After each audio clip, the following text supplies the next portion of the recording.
कर्ण सापेक्ष शैली से चलने पर उसकी प्राप्ति देरी से होती है और कर्ण निरपेक्ष शैली से चलने पर उसकी प्राप्ति शीघ्रता से होती है। साधन की इन दोनों शैलियों में 4 मुख्य भेद हैं। भगवान की प्राप्ति के 2 उपाय बताए और उसमें 4 भेद बताए। कर्ण सापेक्ष शैली में जड़ता अर्थात शरीर, इंद्रियां, मन, बुद्धि का आश्रय लेना पड़ता है, पर कर्ण निरपेक्ष शैली में जड़ता का आश्रय नहीं लेना पड़ता, प्रत्युत जड़ता से माने हुए संबंध का विच्छेद करना पड़ता है। कर्ण का मतलब शरीर, इंद्रियां, मन, बुद्धि, ये सब कर्ण हो गए। वही कर्ण और अंतःकरण। कर्ण का मतलब साधकतमम कर्णम, किसी भी क्रिया को सिद्ध करने में जिसकी आवश्यकता होती है उसको कर्ण कहते हैं। क्रिया सिद्धौ प्रमाणे न हतो बाली। राम के बाण के द्वारा बाली मारा गया, तो किससे बाली का उद्धार हुआ? बाण से मरा। और वह बाण किसने मारा? भगवान ने। तो राम जी के द्वारा बाली का उद्धार हुआ। और बाण किससे मारा? हाथ से। तो जिसकी सहायता से जो काम सिद्ध होता है उसको कर्ण कहते हैं। जैसे हम हाथों से भोजन करते हैं तो हाथ कर्ण हो गए भोजन करने, आंखों से देखते हैं, पैरों से चल के आते हैं, ये जितने इंद्रियां हैं ये सब कर्ण हो गए। और अंतःकरण में है 5 ज्ञान इंद्रियां और 5 कर्म इंद्रियां और 5 प्राण, मन और बुद्धि, ये 17 तत्वों से अंतःकरण। तो इनकी सहायता से जो साधन किया जाता है वो हो गया कर्ण सापेक्ष।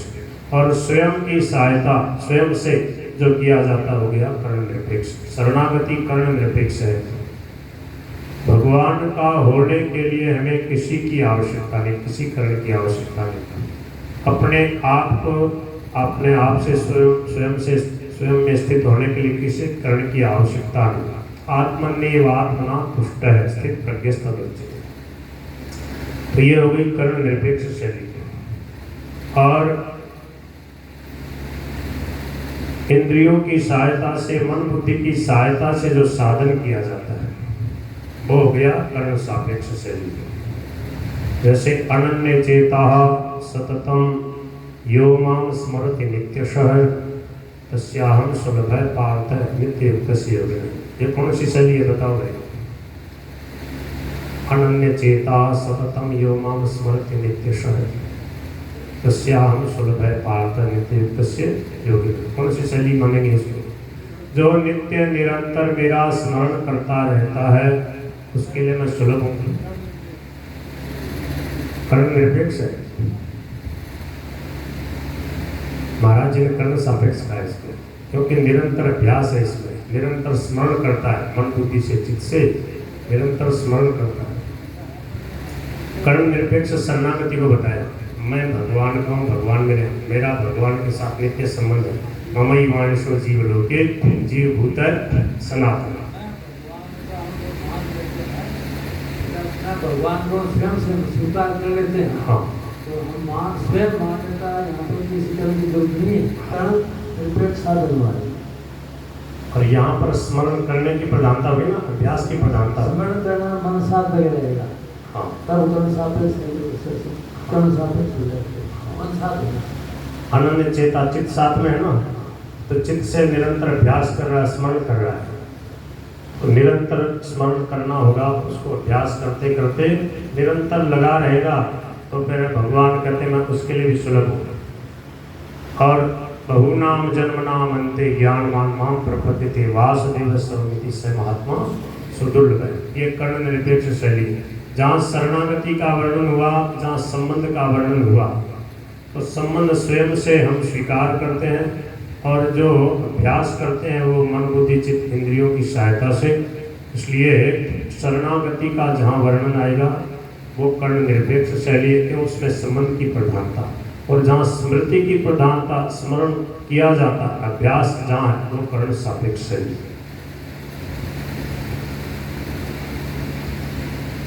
कर्ण सापेक्ष शैली में जड़ता अर्थात शरीर इंद्रिया मन बुद्धि का आश्रय लेना पड़ता है, पर कर्ण निरपेक्ष शैली में जड़ता का आश्रय नहीं लेना पड़ता, प्रत्युत जड़ता से माने हुए संबंध का विच्छेद करना पड़ता है। कर्ण सापेक्ष शैली में एक नई अवस्था का निर्माण होता है, पर कर्ण निरपेक्ष शैली में अवस्थाओं से संबंध विच्छेद होकर अवस्थातीत तत्व का अनुभव होता है।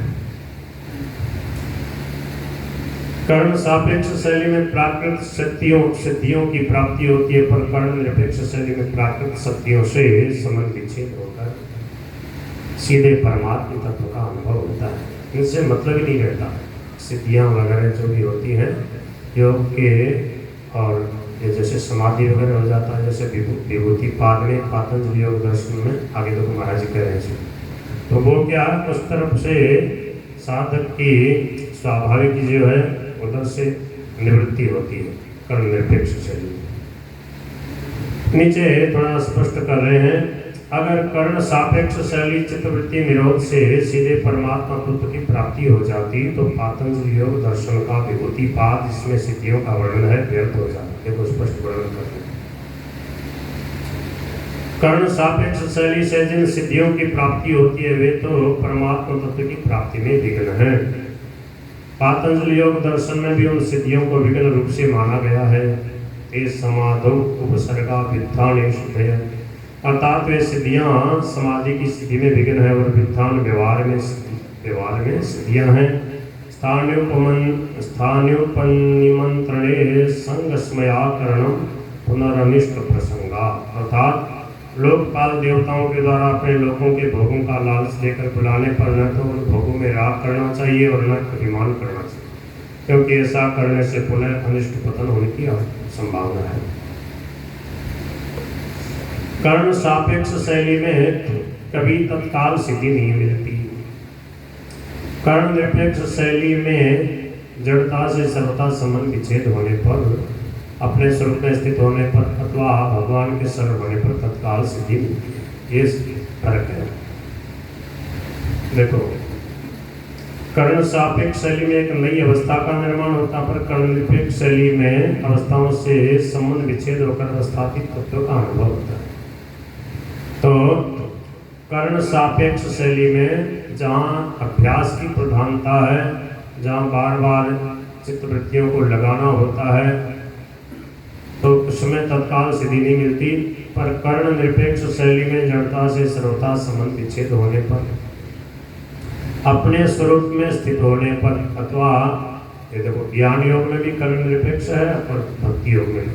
ज्ञान योग में क्या लिख रहे हैं, नैव किंचित करोमीति युक्तो मंडे तत्त्ववित्, मैं कुछ नहीं करता हूँ, तो जड़ता से सर्वथा संबंध विच्छेद। और भगवान के हो गए तो भगवान के होने के लिए कुछ करना नहीं होता, तो भगवान के शरण होने पर तत्काल सिद्धि मिलती है। ज्ञान योग की भी वैसी महिमा है और भक्ति योग की भी वैसी महिमा है।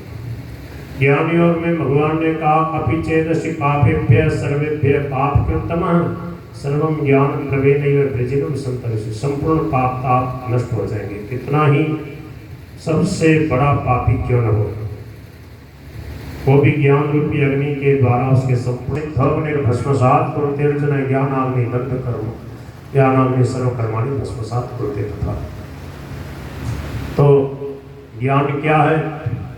अब भगवान ने जो बताया है, भगवान की जो परिभाषा है ज्ञान की, बड़ी सीधी सरल है। इस बात को भगवान ने दूसरे अध्याय के 16वें श्लोक में कहा कि ना सतो विद्यते भाव ना भाव विद्यते सतः, असत की सत्ता नहीं है और सत का कभी अभाव नहीं हो रहा है, होता।